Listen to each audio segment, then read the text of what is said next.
de, eh, de lo que creemos, creo que falta una lección sobre lo que creemos. Y en esta mañana vamos a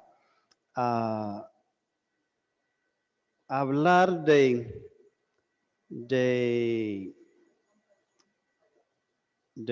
cosas adicionales, ¿cierto? Cosas que pasó, Cheo. ¿Ya? Recuerde que la semana pasada nosotros hablamos sobre los hijos, ¿cierto?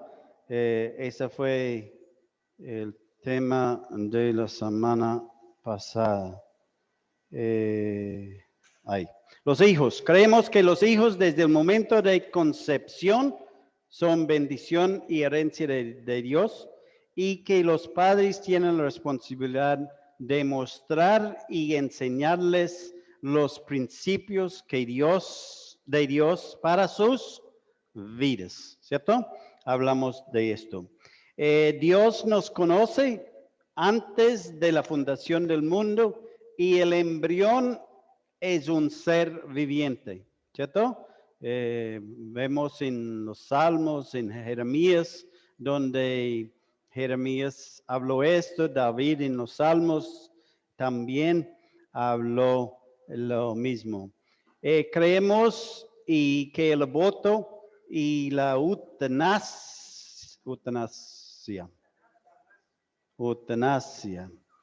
no deben ser considerados como opciones para el creyente. No deben ser considerados. Creemos que es tomar la soberanía de Dios, va en contra de la soberanía de Dios y ¿cuál es la otra palabra que mencionamos? La soberanía y la providencia de Dios. Los hijos son entregados por Dios a los padres. Entonces, hermanos, no debemos hablar cosas como a nuestros hijos, como usted no sirve para nada y cosas así, ¿cierto? Yo creo que la mayoría de padres en un momento de frustración ha pronunciado palabras que después como se arrepienten de haber dicho a sus hijos, ¿cierto? Pero hermanos, debemos considerar a nuestros hijos como entregados a nosotros de parte de Dios para cuidarlos, para crearlos. Hay que crearlos y creerle a Dios primero. Tenemos que creer la palabra de Dios, lo que Dios dice. Hay que orar por nuestros hijos, hay que instruirlos, criarlos en el temor de Dios y hay que desarrollar sus personalidades y disciplinarlos, ¿cierto? Hablamos de esto y la disciplina no es siempre el castigo, la disciplina es enseñarles sus límites, pero cuando pasan los límites, entonces hay un castigo, ¿cierto? Podemos hablar mucho más de la disciplina, consejos a los padres sobre la disciplina de nuestros hijos, pero en otra ocasión podemos hacer eso. Hoy vamos a hablar unas enseñanzas que de pronto no son enseñados bueno, yo sé que no son enseñadas en mayoría de las iglesias hoy, y vamos a tocar el tema de la cubierta de la mujer, de las hermanas, ¿cierto? Los hermanos que han llegado nuevamente o recientemente a la congregación han notado que nosotros como iglesia tenemos esta práctica de que las mujeres se cubren en las reuniones. Y esto sabemos que no está muy practicado en otras congregaciones, aunque cuando uno habla con personas, ellos nos dicen, es que yo recuerdo cuando mi abuelita nos llevaba a la iglesia tradicional, ahí utilizaban una cubierta, un velo, ¿cierto? Y yo sé que hay unos de ustedes que recuerdan eso. Es interesante que en más o menos 1960 por ahí, el Vaticano, el Papa de aquel tiempo, hizo un decreto nuevo que decía que no era necesaria que las mujeres utilicen un velo. Ese era en más o menos 1960 por ahí. Y esta pasó a todas las iglesias en el mundo, ¿cierto? Empezó a entrar que las iglesias, las mujeres no tenían que cubrirse, aún en las iglesias evangélicas, porque aún en tiempos pasados, aún unos de ustedes que han crecido en el evangelio, en otras iglesias cristianas, saben que en tiempos pasados también las mujeres se cubrieron. Creemos que las escrituras nos enseñan sobre la práctica que las hermanas usan un cubierto en las reuniones de la iglesia. Nosotros es la creencia que creemos acá. Y en 1 Corintios capítulo 11, y vamos a leer rápidamente estos versículos. Y vamos a comentar brevemente, no vamos a entrar en mucho detalle, pero vamos a hablar. Para antes de seguir, vamos a orar. Padre, en esta mañana venimos a tu presencia pidiendo la dirección tuya para que tú nos guíes, que tú nos enseñes. Y Padre, para que nosotros hoy podamos ser edificados como cuerpo de Cristo. Y Padre, podamos aún tener el deseo de seguir a Cristo con más fervor en nuestras vidas. Gracias por la obra de Cristo en la cruz por nosotros. Y Padre, queremos encomendarnos a ti ahora, en el nombre precioso de nuestro Señor Jesucristo. Amén. Bueno, vamos a leer versículo 2, dice, os alabo, hermanos, porque en todo os recordéis de mí y retenéis las instrucciones tal como os las entregué. Porque quiero que sepáis que Cristo es la cabeza del varón, de todo varón, y el varón es la cabeza de la mujer, y Dios la cabeza de Cristo. Todo varón que ora y profetiza con la cabeza cubierta, afrenta su cabeza que es Cristo, pero toda mujer que ora y profetiza con la cabeza descubierta, afrenta su cabeza que es el hombre, porque lo mismo es que si se hubiese rapado. Porque si la mujer no se cubre, que se corte también el cabello, y si le es vergonzoso a la mujer cortarse el cabello o raparse, que se cubra.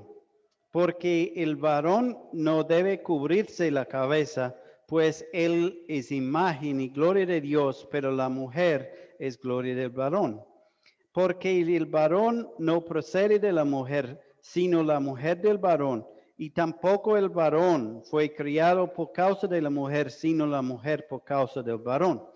Por lo cual la mujer debe tener señal de autoridad sobre su cabeza por causa de los ángeles, pero en el Señor ni el varón es sin la mujer, ni la mujer es sin el varón. Porque así como la iglesia, como la mujer procede del varón, también el varón nace de la mujer, pero todo proceden de Dios. Juzgad nosotros mismos, es propio que la mujer ore a Dios sin cubrirse la cabeza. La naturaleza misma no nos enseña que el varón le es deshonroso dejarse crecer el cabello.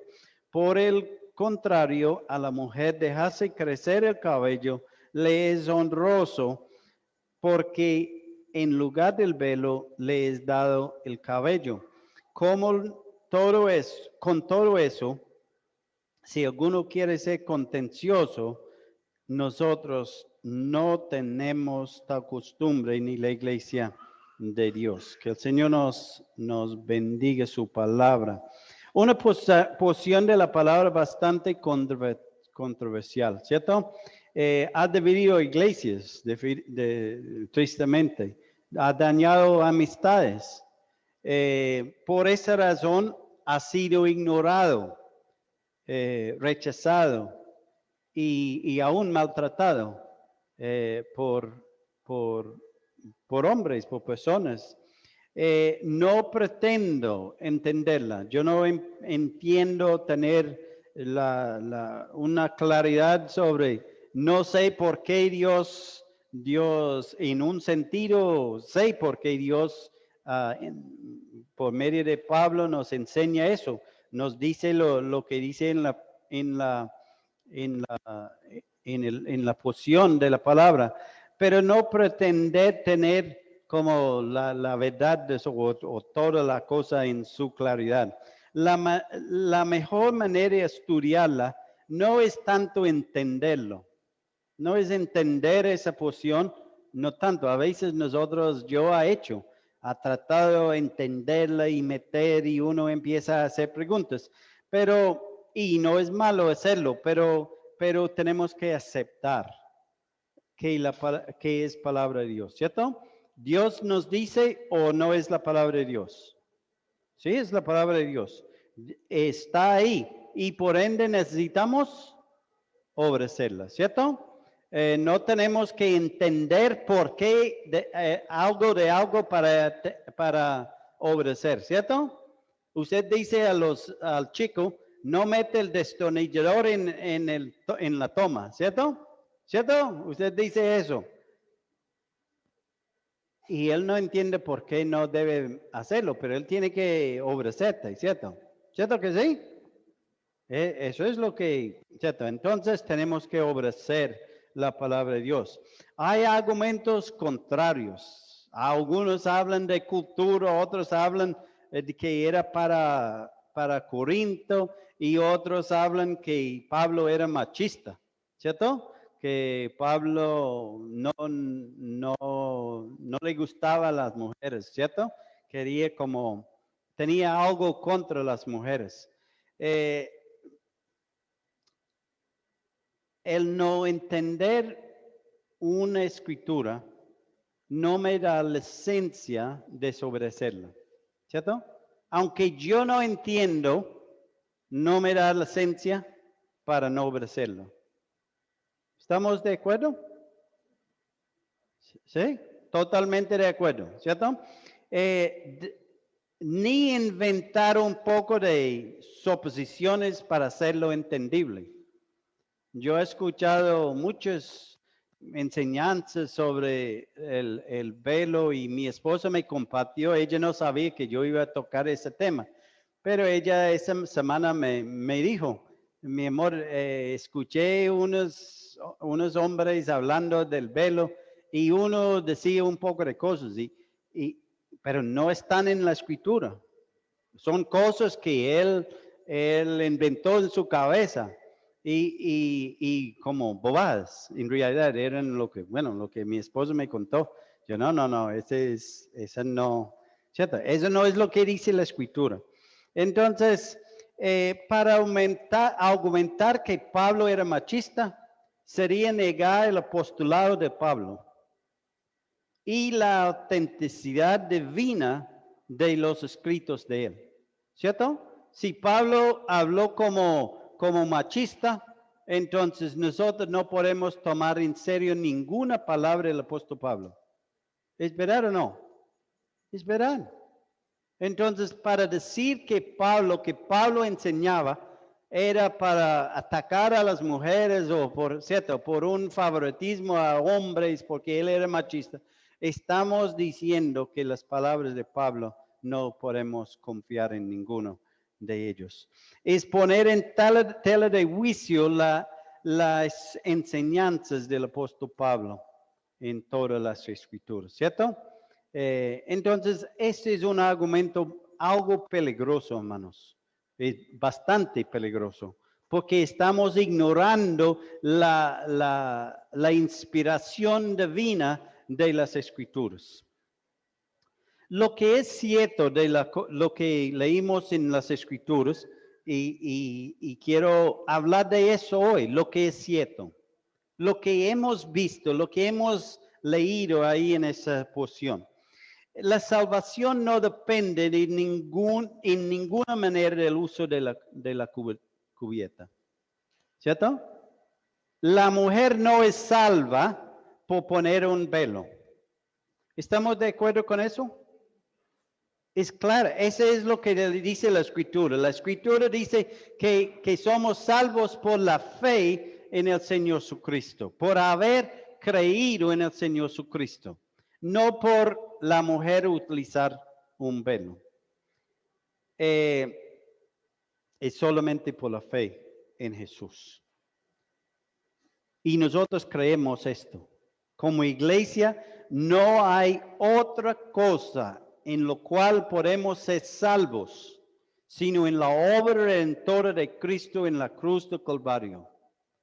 No hay otra manera de ser salvo. El uso del velo no es muestra de una espiritualidad más alta. Y tristemente, unas personas creen que la mujer que utiliza su velo es la más espiritual. Y quiero que me entienda un poquito ahí, porque no estoy diciendo que no deben o no importa que no utilice el velo.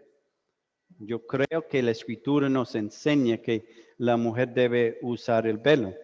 Pero yo he escuchado personas juzgando o queriendo mostrarse más espiritual porque utilizan un velo. Y como escuché un señor decir un día que hay hermanos en nuestra congregación que no deben usar un velo porque sus vidas no son tan como ellos quieren que nosotros creemos que son, ¿cierto? Pero, hermanos, la espiritualidad no es, eso no es la medida de la espiritualidad de la mujer porque utiliza un velo, ¿cierto? El contexto no es de matrimonios. Y hay muchos que enseñan que el velo es una muestra que la mujer está sujeta a su esposo. La porción no habla de esposos. Habla de hombres y habla de mujeres, ¿cierto? No habla de esposos y esposos. Está hablando del orden que Dios ha diseñado de Él, Dios, Cristo, hombre, mujer. Un orden. Y es en contexto de iglesia, no de familia, no de hogar, ¿cierto? Tener que ver con orden. Orden en la creación. Orden en los asuntos de Dios. Dios, Padre. Cristo, hombre, mujer. Eso es lo que nos leímos ahora, ¿cierto? Cristo es cabeza del hombre, hombre es cabeza de mujer y Dios es cabeza de Cristo. Eso es lo que leímos. Eso es lo que dice claramente la porción de la palabra. No dice otra cosa. Bueno, dice otra cosa, pero eso es lo que está diciendo. Esa es la primera cosa que el apóstol sale diciendo. Entendemos por lo que hemos leído que hay dos cubiertas. Hay una natural, que es ¿cuál? El cabello. Y hay uno que está por encima del cabello, ¿cierto? Una cubierta nos dice. ¿Cierto que sí? Estamos de acuerdo con eso. Porque dice, si usted no cubre, mujeres, ¿qué debe hacer? Rapar su... Entonces, esa no tiene sentido de decir que si usted no tiene pelo, entonces rapa su cabello. No tiene sentido, ¿cierto? No tiene, no. Y todos nosotros podemos leer. La mujer debe cubrirse o cortarse su cabello. ¿Eso es lo que dice? Hemos todos leído eso, ¿cierto? No tiene sentido que el cabello es el cubierta. El hombre no debe cubrirse ni debe crecer su cabello. ¿Leímos esto? Eso es lo que dice la posición. Y no tenemos que ser como licenciados en español para entender eso, ¿cierto? Es fácil entender. Es un señal de autoridad sobre su cabeza. No dice, adoptando otra señal. Yo he escuchado un predicador muy conocido y muy respetado. Respeto mucho de su enseñanza, pero no respeto su postura sobre ese punto. Él dice que en la sociedad que vivimos puede ser otro señal que muestra a la mujer, a la autoridad de la mujer, o como señal de autoridad. Pero no nos da en esa posición, no nos da la libertad para hacer eso, ¿cierto? ¿Cierto que sí? Pero tristemente muchas personas, porque ese hombre es muy reconocido, muy alineado en muchas de sus enseñanzas, pero él tiene otra postura sobre esta posición. Entonces, es un señal de autoridad. Y nosotros, cuando Dios nos da un señal en la escritura, nosotros no tenemos libertad para cambiar a otra señal para reemplazar, ¿cierto?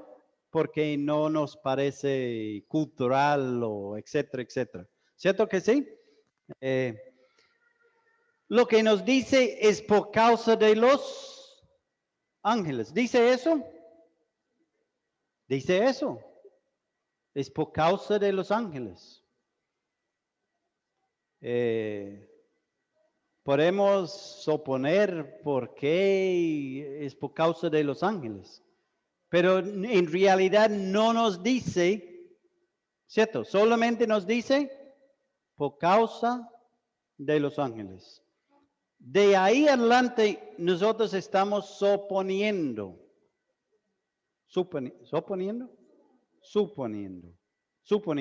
¿Me entienden, cierto? Hablo enredado, pero tranquilos. Yo entiendo lo que quiere decir.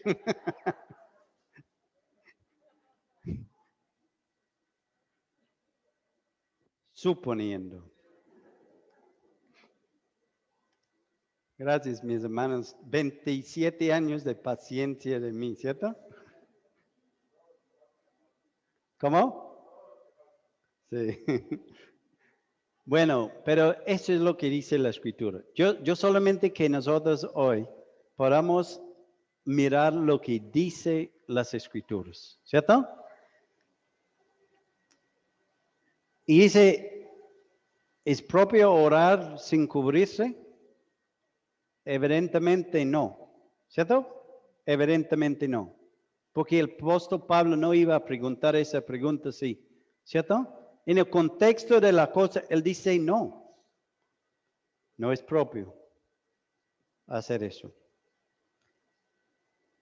Y el último versículo es uno de los versículos también que más confundidos. No hay argumentos en su contra que valgan. Él dice en versículo 16, con todo esto, si alguno quiere ser contencioso, nosotros no tenemos tal costumbre, ni en las iglesias de Dios. Tristemente, personas dicen, no, eso no es para discutir. El apóstol Pablo dice que no es para discutir, entonces no es para enseñar, ni es para obligar o para enseñar, es que cada cual toma su decisión, ¿cierto? Pero eso no es lo que está diciendo. Pablo dice, yo les enseño lo que está escrito. Y no hay discusión. No vamos a poner en contienda porque eso es lo que estoy enseñando. ¿Cierto? No hay otra opinión.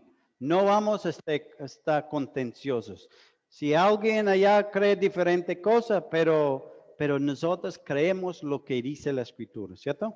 Y Pablo enseñó. No mencioné sobre, bueno, algunos dicen que es solamente para Corinto y todo. Mencionamos, pero no.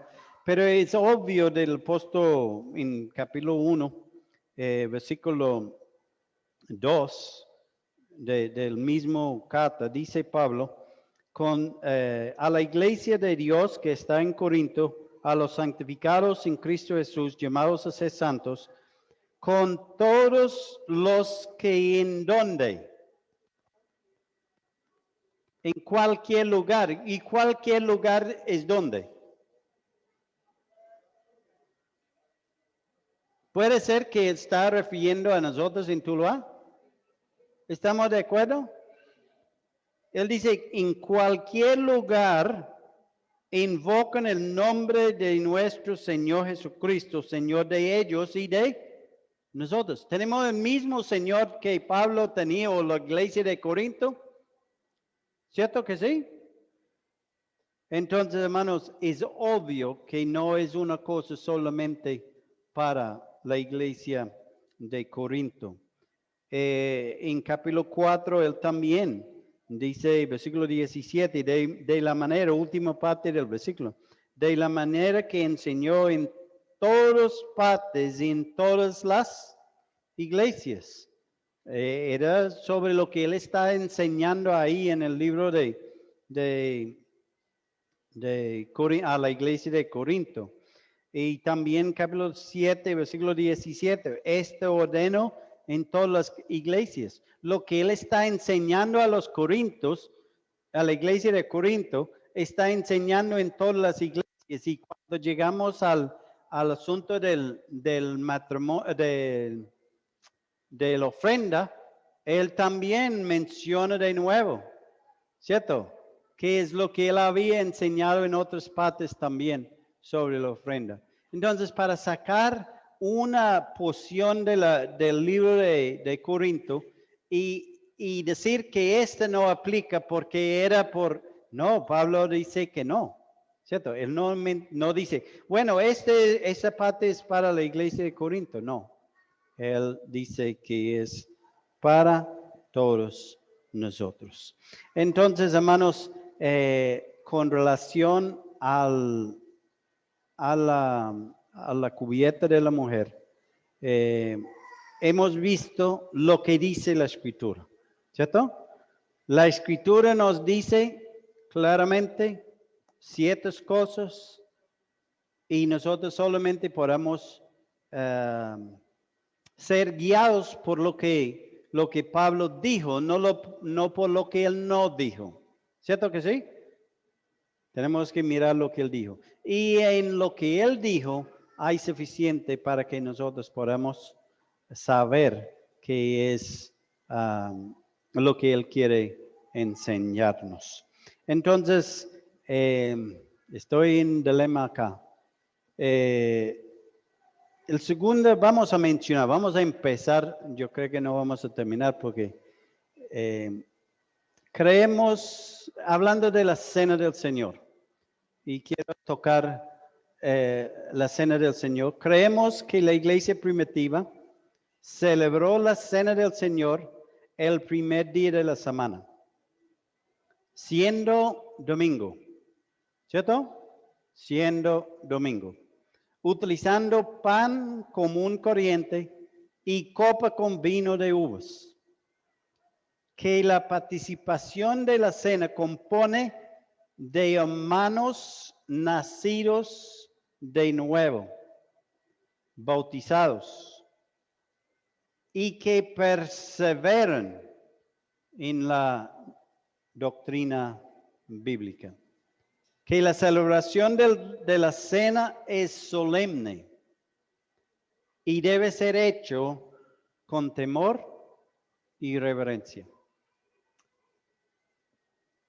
En los versículos que miramos en capítulo 11 de Corintios, versículo 17, Pablo dice, pero al anunciaros esto que sigue, no os alabo, porque no os congreguéis para lo mejor, sino para lo peor.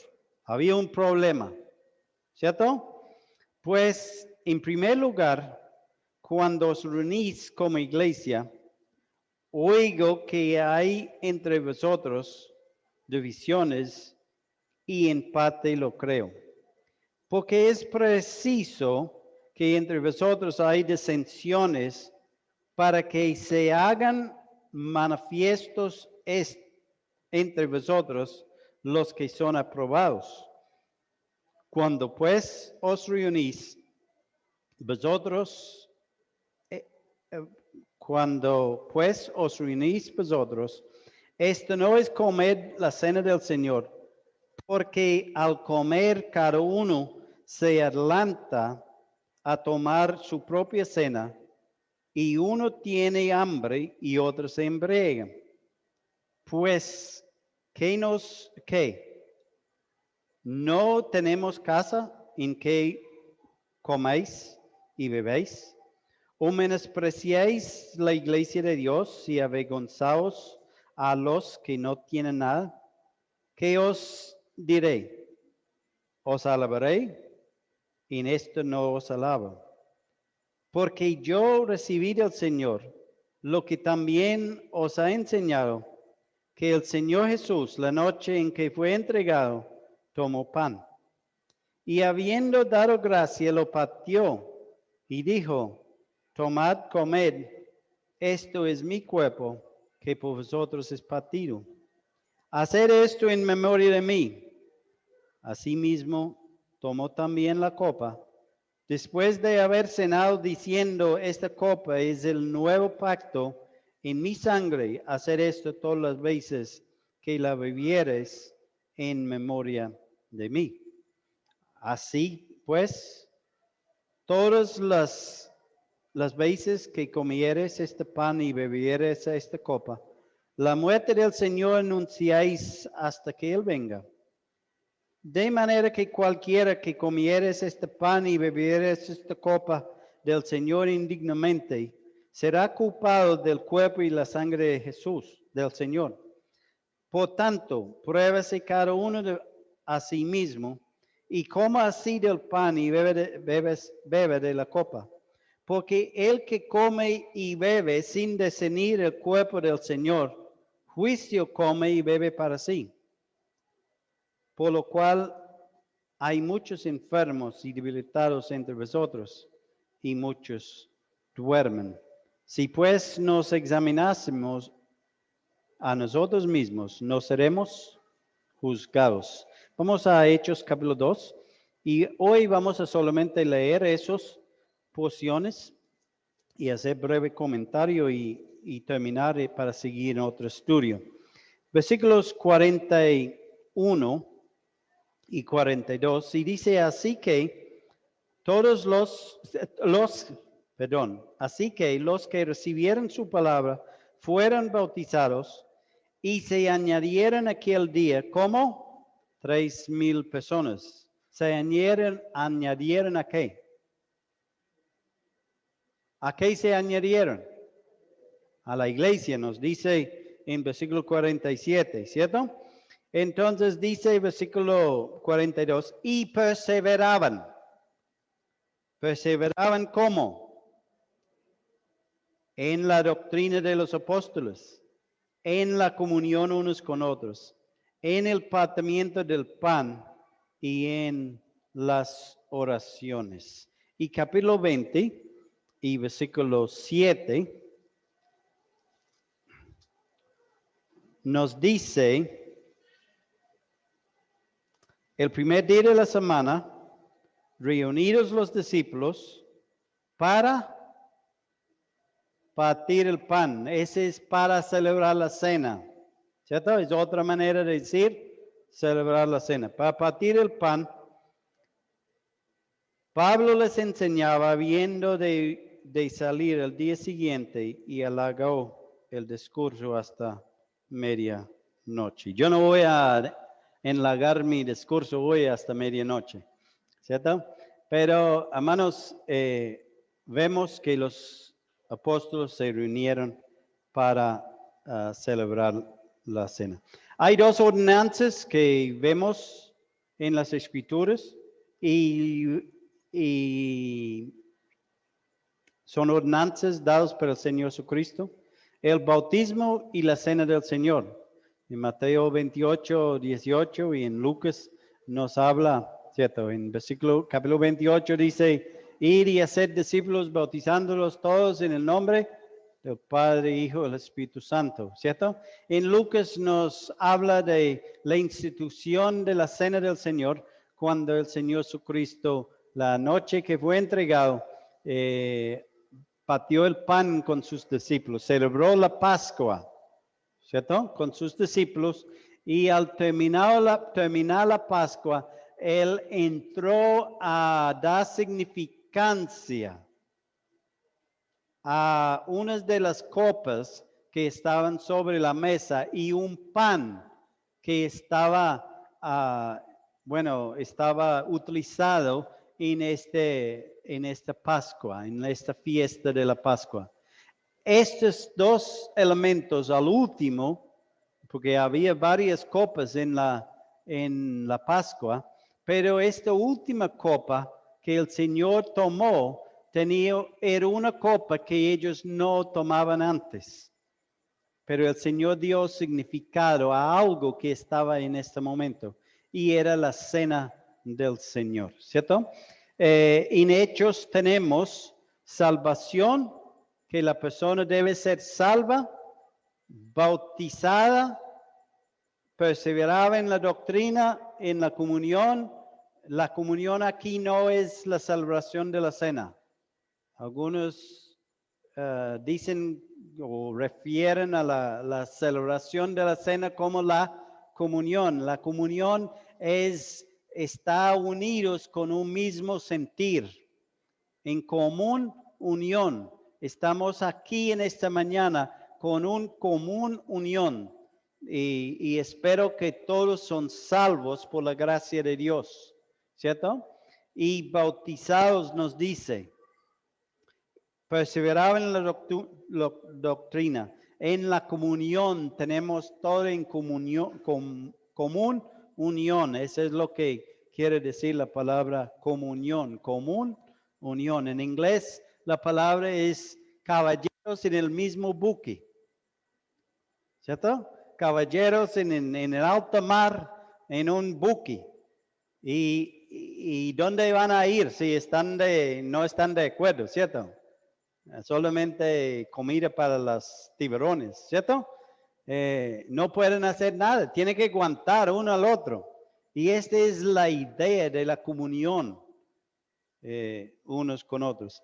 En el partimiento del pan y en las oraciones. Entonces podemos ver de esto lo que hemos dicho, que la participación de la cena compone de hermanos nacidos de nuevo, que han sido salvos, que son bautizados, que están perseverando en la doctrina, en la comunión y en él, y por ende en el partimiento del pan. Como decimos, la comunión no es la cena es la expresión de la comunión. Porque estamos en comunión, podemos reunirnos a cenar, ¿cierto? Entonces, hermanos, voy a dejar aquí el estudio, no creo, sí, tengo uno más. La cena del Señor no tiene ningún significado para el no creyente. ¿Estamos de acuerdo? El no creyente, a cenar, no tiene significado para él. No tiene propósito en su vida. Porque no conoce a Cristo.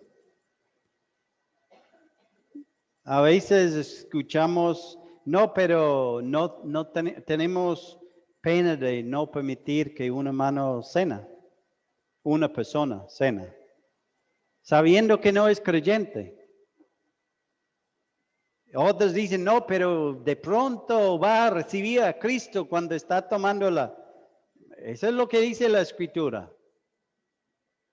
¿Cómo recibimos a Cristo? Creyendo en la obra redentora de Cristo en la cruz del Calvario. No participando del pan, ¿cierto? Entonces, hermanos, que el Señor les guarde. Vamos a orar y vamos a dejar el estudio para otro día terminar. Padre, en esta mañana, gracias te damos por la persona de Cristo. Gracias por la obra redentora de Cristo en la cruz del Calvario. Gracias, Padre, que nosotros podamos reunirnos como iglesia. Hoy para celebrar la cena del Señor, para compartir este pan y este vino que representa el cuerpo de Cristo inmolado por nosotros y su sangre que fue derramada, Padre, por nuestros pecados. Queremos encomendarnos a ti, dándote gracia en esta mañana, en el nombre precioso de nuestro Jesucristo. Amén.